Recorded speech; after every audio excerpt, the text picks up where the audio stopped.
This stay-at-home mom is packing boxes in Denver. For this truck driver to haul to Chicago. You got 2 more, right, Greg? And this businessman to ship across the ocean. To this church pastor in Mozambique. The special shipment is something he's been waiting for and praying for. An unlikely cargo and a most unusual weapon in the war against modern-day slavery. This is the story of 4 ordinary people coming together to do something extraordinary.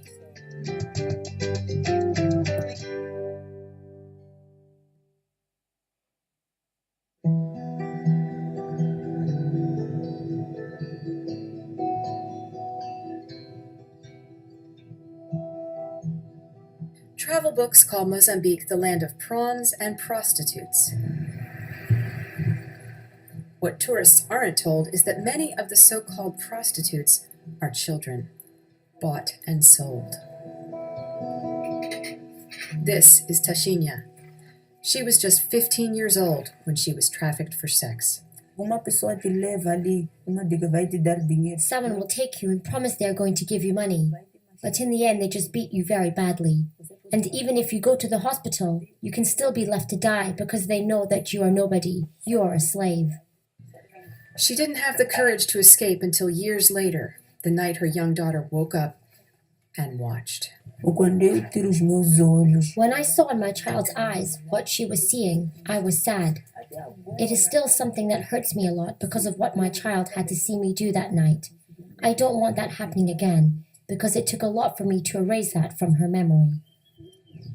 Her own childhood stolen, Tashinya wants more for her daughters. I want to be an example, an honest mother that can say, "Look, my daughter, this is not good. This is not good for you." Sometimes, from the depths of darkness, come stories of hope and heroism. Did you want to come kick the ball? Come here. This is Dave. He was living in the United States when he first heard about human trafficking. So often we find out about a problem in the world and, we see it on the news or, somebody tells us about it, we read it in a magazine and, makes us upset and we want to do something. And, but what do you do? You're going to pass it to? Good pass. I think that's just what happened for me with trafficking in persons. I heard about it and then something stirred inside of me that I couldn't let this one go. So this church pastor took a leap of faith and moved his wife and 3 small children to Mozambique. I don't have a background in law enforcement or anything along those lines, and so I didn't really feel like freeing women or men from trafficking was really a potential option for somebody like me, but caring for them after they've been freed really was something that I felt like our family could help with. He wanted to provide jobs for sex trafficking survivors like Tashinya so they could support themselves, support their children, and not be at risk of being trafficked again. These girls who've been rescued have been forced to sell themselves for years. And so a lot of them have really no skills. They have no training. A lot of them were taken when they were little girls, and so they haven't had any schooling. And yet they're amazing salespeople. So Dave turned to the bustling markets of Maputo, where used clothing is big business. What if we have them sell an item where they would just be working with women? Since they've been taken advantage of by men for so many years, wouldn't it be great if they were in an environment that was a little bit safer, where they were just selling to other women? His solution was simple. They could sell bras, a luxury item that commands top dollar here. And Dave knew where he could get them. Cheap. We say in the United States, every woman has a graveyard in the back of her underwear drawer. Something that just doesn't mean anything to her anymore, that she, bought a bra that never fit right to begin with or that she never wears anymore. And somehow that can connect to a real person here. I'll pull up Skype. So he made a call to a friend back home in Denver, Colorado. Can you hear me? Okay. There you are. I can hear you. Hi. This is Kimba. That's a good snake. She's a stay-at-home mom and a member of Dave's old church. She likes to call herself an accidental abolitionist. Human trafficking and modern-day slavery was something that was not on my radar at all. When Dave approached me, it's like something clicked, and I knew that this was the thing that I'd been looking for. Here we go. Together, Kimba and Dave started Free the Girls, She would collect bras in the U.S. He would deliver them to sex trafficking survivors to sell in the markets of Mozambique. They began by creating a Facebook page to get people to donate bras.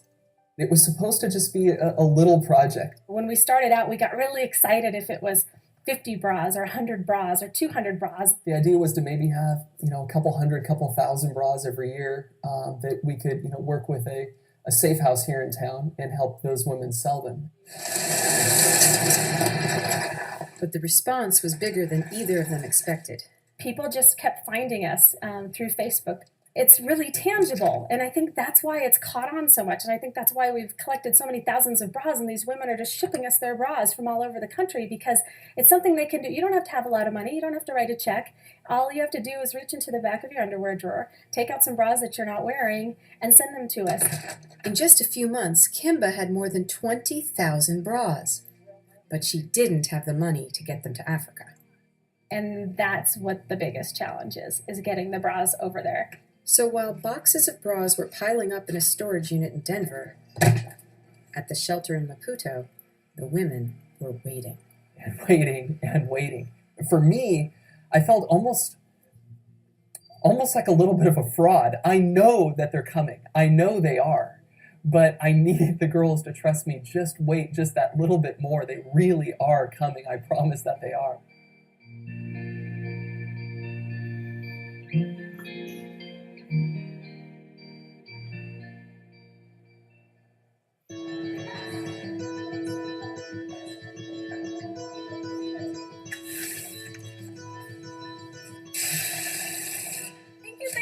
you. You guys are awesome, and I love you, and we're going to have fun today.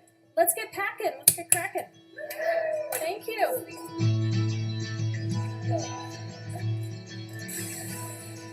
These are Kimba's volunteers. If there's tags on the bras, go ahead and leave them on because the new bras get a higher dollar when they sell them. They've been by her side from the start, counting and sorting and packing bras donated by thousands of women all over the United States. Collecting the bras has been easy. The problem is getting them to Africa. Kimba says it would cost close to $7,000 to ship all of them, money she just doesn't have. Then a story about Free the Girls appeared on CNN. The video went viral and it was all over the place and it was just incredible. We just had no idea that when CNN got a hold of the story that there was going to be such an overwhelming response. I got up early the next morning after the story aired, and the first email that was waiting for me was from a man named Paul. This is Paul. He owns an international shipping company in Chicago. I was overseas in Hungary. I just happened to be there for business with another client. I was in my hotel room, and I was watching CNN. When I heard on the story Kimba say that the most difficult part for her was the shipping, to me that's the easiest part, because that's what we do. The first time I spoke to Paul was really great. We really made a great connection. Their story and our story as part of this are sort of the same. We just want to help people. His family and the company, all just they want to serve others. Right then and there I said, look, if you want us to, we'll do the shipment for you. And I remember because when we were talking, she said, okay, I want to make sure I understand what you're offering. Paul told me that they would be willing to get the bras from the U.S. all the way to Mozambique for us at no cost. I said, we're going to get it over there for nothing for you. We're going to do it, and we'll get it over there, and we'll make sure that all of the documentation is right, and we're going to do it. We're going to do it with you. But Paul said it would be best to start in Chicago, where his company is based. So we would need to get the bras from Denver to Chicago. That's when Kimba reached out to Truckers Against Trafficking. A network of truck drivers joined in the fight against modern-day slavery. And within less than 24 hours, we had a driver named Rick who stepped up and offered to bring the bras to Chicago for us. All of a sudden, all of these logistical nightmares for a new NGO, us needing to figure them out, all of a sudden they were just taken care of overnight.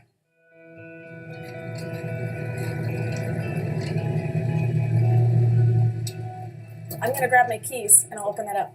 Kimba has been waiting for this day for a long time.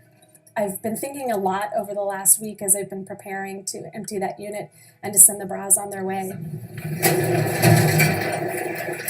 I've just been so anxious, and we've waited such a long time to get these bras on their way to the girls. And I just am excited to see them on their way because I know the opportunity that it represents. And if you guys just want to get started loading. Her small team has a big task ahead of them. My volunteers are a godsend. They have to get the boxes from a storage unit to a loading dock where the truck driver will pick them up. We bought used moving boxes because we were trying to save money, but in the end, not so much of a savings. We had to repack some of the boxes because we found that the used boxes were not holding up very well. So there were a few blowouts, but I think they'll make it on their journey all the way to Mozambique. We'll see what happens. Hopefully Dave won't have exploding boxes of bras all over the dirt roads. When they realized the truck wasn't big enough, It's gonna be close. they stuffed boxes wherever they could find space. Then we're totally psyched, ready. We've got bras in the box truck. We've got bras in my minivan. We've got bras in volunteers' cars. We've got bras with the camera crew. So anywhere we could stick a box, we stuck a box. But we got all of them loaded up and we're ready to head to the loading dock. And then the box truck wouldn't start. I just kind of laughed. I mean, there was a little flash of panic, okay, well, I've got a truck coming on the other end and we've got to get these boxes and get them palletized. But I knew we would make it work. We've got great volunteers and great people, and everybody has a real strong can-do spirit, so we were going to make it work. Yay! Next stop, the loading dock, where they'll load the boxes onto pallets. How much room do you need for the gate to come down? Stop.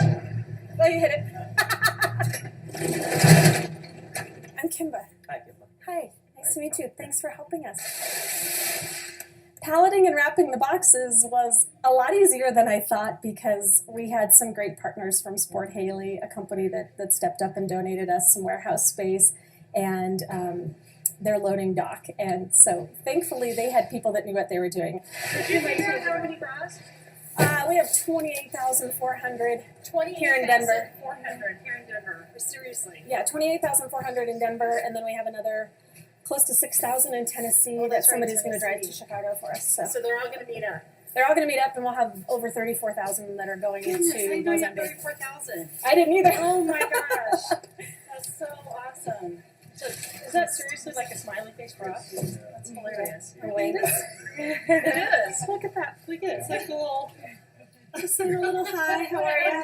Have a happy Right on New top. Year. They That's the got first their- thing they say. Soon, Kimba will meet Rick. The Colorado-based truck driver is on his way to pick up the boxes. Hey Rick, it's Kimba calling. Just want to check with you, see how close you are. Oh, this looks great. I want to take some pictures. I got to send them to Dave. He'll be so excited. You guys are wonderful. Thank you so much. Keep the girls on 3. 1, 2, 3. Free the girls!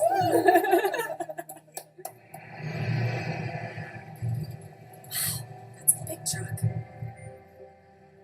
This is Rick, the truck driver coming to the rescue. Kimba couldn't wait to meet him.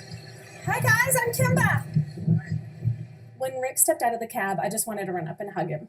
Nice to meet you. Thank you so much. I really appreciate this. Hi. And it was a little awkward. I shook his hand and then I just kind of grabbed for him, but I'm just that kind of a person and I hug people and I just was so full of appreciation and love for him, even though I don't know him, because I just felt like I do know him because we have something that we share in common.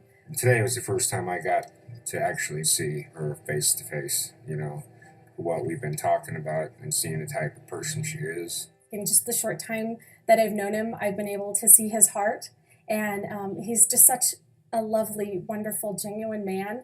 And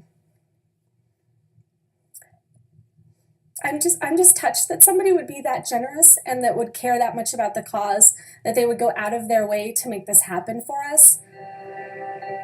We got 6 pallets in? 6 pallets, yeah. Does that look okay? Not too tall? No, it's fine. Rick and his business partner Mike are on their way to the East Coast with a load of milk. They have just enough room in the back of the truck for the bras, which they'll drop off in Chicago along the way. It's so weird to see him finally being loaded up on a truck. When Rick got the call from Truckers Against Trafficking, he says he jumped at the chance to help. And I think it's really cool. I mean, I want to help these kids out. If everybody does their part, I think Kimba's a wonderful person for what she's doing. And my hat goes off to her for, for doing this.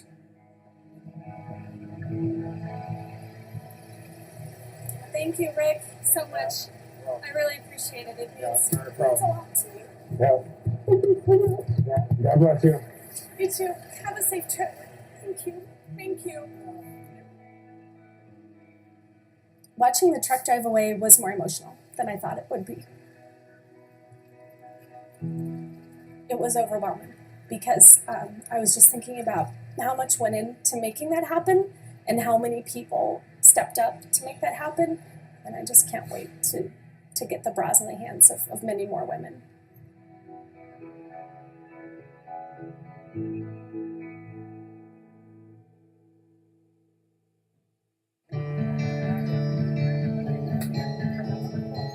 The bras are finally on their way.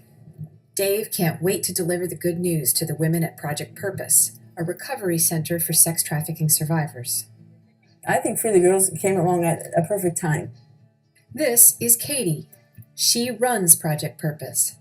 She rescues girls from sex slavery, feeds them, clothes them, shelters them, rehabilitates them. And now she works with Dave to provide jobs for them, selling bras. I think it really just sparks such hope. Like, you know what, we can do this. This is something we can do. This is Ophelia. She was just 12 years old when she was trafficked for sex.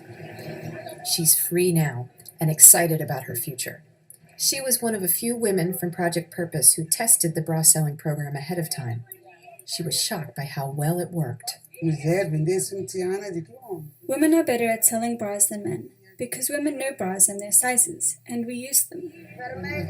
What I thought was going to happen is that the girls, if we were lucky, might be able to sell 1 or 2 or 3 bras every day, which would get them about minimum wage. And what happened was they ended up selling about 9 bras a day, which is over triple minimum wage here, and it was a really great income. We were surprised how well it's worked. But that was many months ago. Now the girls are out of inventory, out of work, and Dave worries that they will lose faith. This new opportunity and this new life, this new potential of this new business for them that they got a taste of, they've just been waiting for that to happen. And for me, it's been a real challenge to watch over the last several months.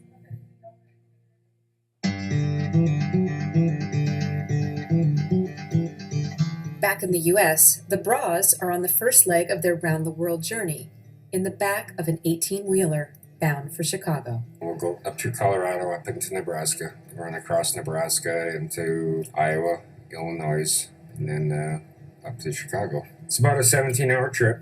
You need a cup of coffee. Rick says he's looking forward to meeting Paul.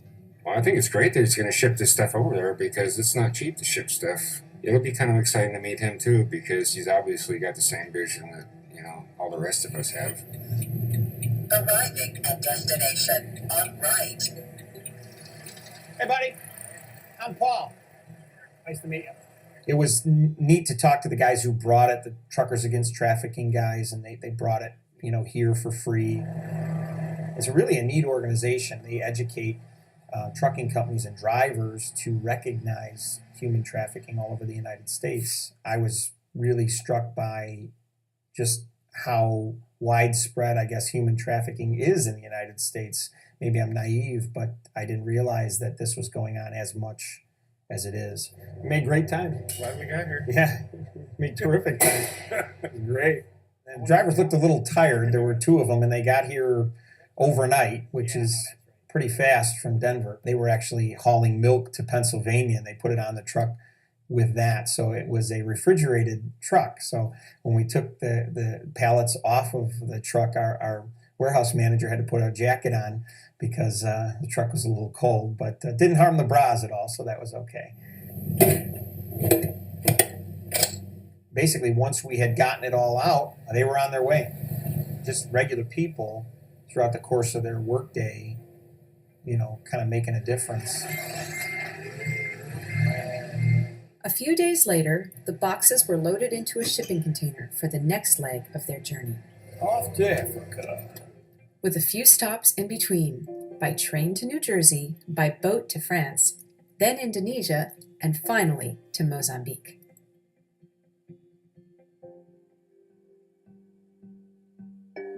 I'm outside the gate waiting for the truck. Dave is a patient man, We're going to stay here and just wait for them to leave. but he's been waiting all day, and his patience is wearing thin. Okay, if you can get an update, that would be very helpful. The cargo ship carrying the bras arrived a few days ago. Yeah, the container's still not released. As far as we know, it hasn't even been scanned yet.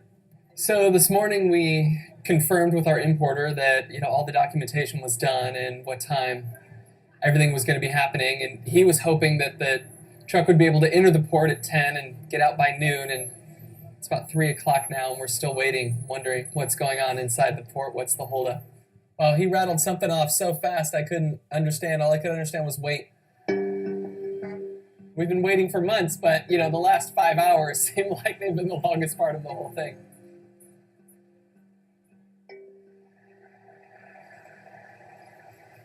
That's him. Oh, finally. The bras have arrived. I have seen them with my own eyes. It takes about half an hour to drive from the port to Project Purpose, and to the women who have been waiting for so long. I know they're going to be overwhelmed by how many bras we have. Up until now, they've seen small amounts come over and, little suitcases here and there. But just when those doors fly open and there's just literally thousands and thousands of bras there ready for them to sell, I'm really excited to see what the reaction is.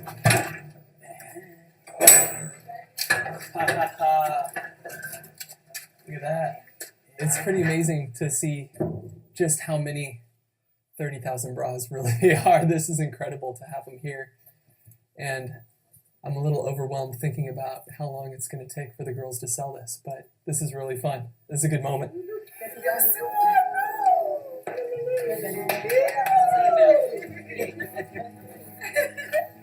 Wow. That's good. It is good. Gracias a Dios. When we opened up one of the boxes and they were going through it, just the smiles, the laughter is so rare for a lot of these girls. To see those moments is always really precious. In assembly line fashion, the girls empty the truck of its precious cargo. It doesn't take long. They're eager to get the bras unloaded. Eager also to build their business and plan for their future. That they didn't do before. It was like the future was something they didn't expect would happen, and they can dream again. Vou vender. I will be able to sell the bras and give my kids things I couldn't before. With the bras, I'll be able to make my dreams come true. Even if we only sell a small amount, for me it's happiness because it buys bread and sugar and I don't have to think about my old life anymore. A girl that's had a terrible past, been put through hell. And yet now that can give her a real job, that gives her real income that can provide for herself, for her family, and a whole new life. It's something worth waking up for. As soon as you see the face of someone you're helping and as soon as you hear that story, it makes everything worth it. This is a story about ordinary people doing something extraordinary and proving anyone can make a difference. People who take the time out of their day and out of their lives to step up and to help and to take action and do something. And it's just so incredible to see.